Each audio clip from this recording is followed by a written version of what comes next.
Painting to me is a release. It's a positive outlet for whatever is going on in my mind.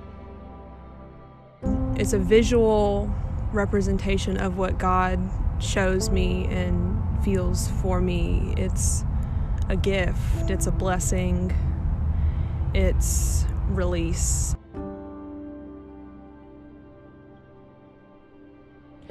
I remember like the first time that I started like cutting and doing anything like that, it was 7th grade. But I know that I felt a lot of like dark feelings way before that. I was hurting myself for like several years. I was like 6 or 7 years of just me like cutting myself any chance I could get, whether it was in class, at home. It hurt. Like it is, I wouldn't wish anyone to go like feel that pain, because it is just, you think, oh, this will make me feel better because this will take this pain that I feel like in my heart and in my mind and like all these just feelings and emotions and thoughts and stuff, and it will like, this will take my emotional pain away, this will take these thoughts away. And then at the end of it just being like, this did nothing. Like this, I thought this would help. I ended up developing an eating disorder, which was just more like self-hatred, just piling and piling and piling up.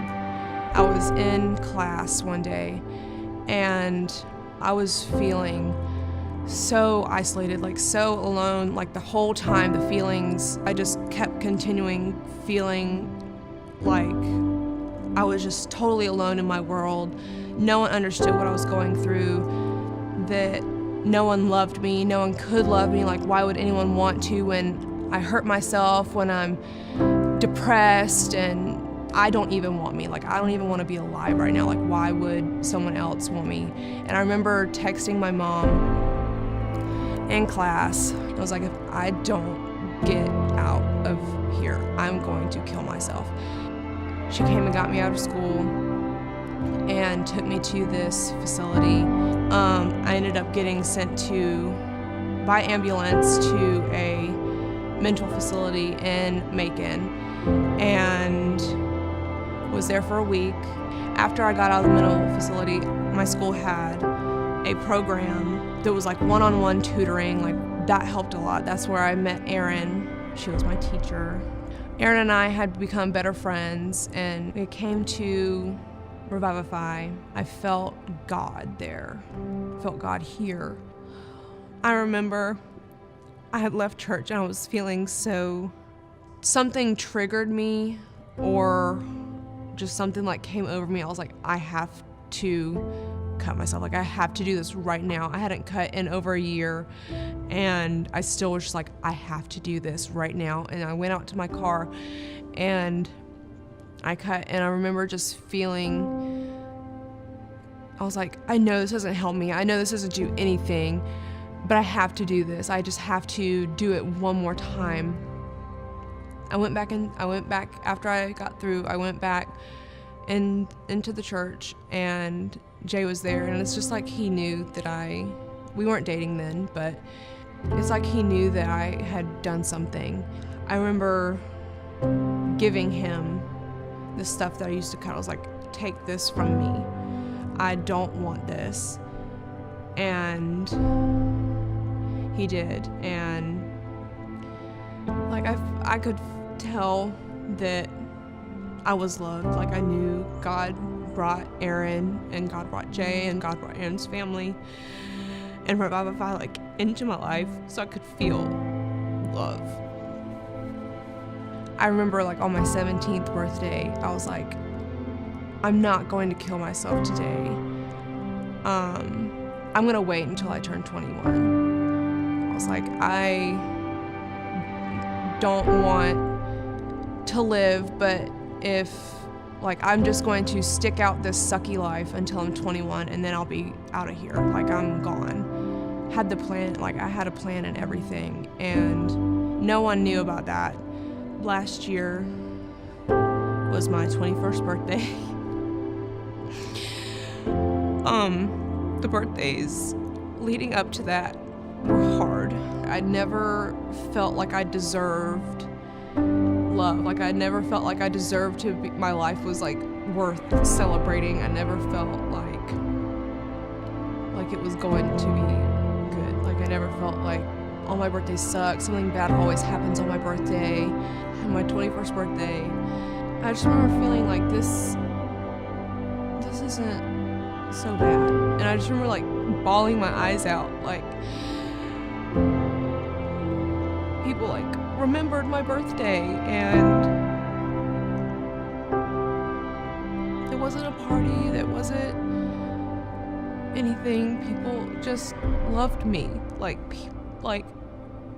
I just remember feeling like, wow, like I deserve this. Like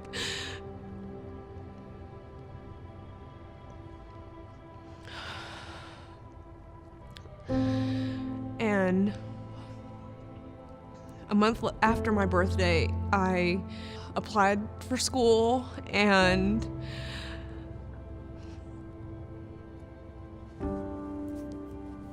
I graduated, and I just celebrated my 22nd birthday, and it was in Paris. And I just, that whole day that I was in Paris, I was just thinking, like, what if I had actually killed myself? Like, what if I had actually followed through? What if I wasn't alive right now? Like, what would have, like, I'll think about all the things that I have now that God has just blessed me with. Like, if I had just stayed in that pit, if I had just not let God do what God wanted to do, like what God had planned for me, I wouldn't get to feel like the freedom and like the peace and the joy that God's got. Even when you are in the deepest, darkest pit, you feel like there's no one around. You feel you are just an island, just floating. God's right there with you. He doesn't ever leave.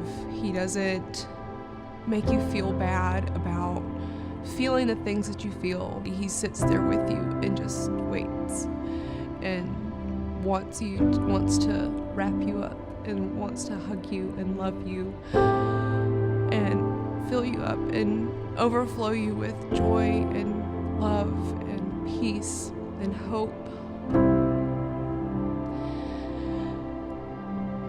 And freedom. He wants to break off those chains. He wants to set you free and show you how good life can be. Because life is good. And I couldn't have said that a few years ago, but and I just know He's got so much more. And He's got so much more in store.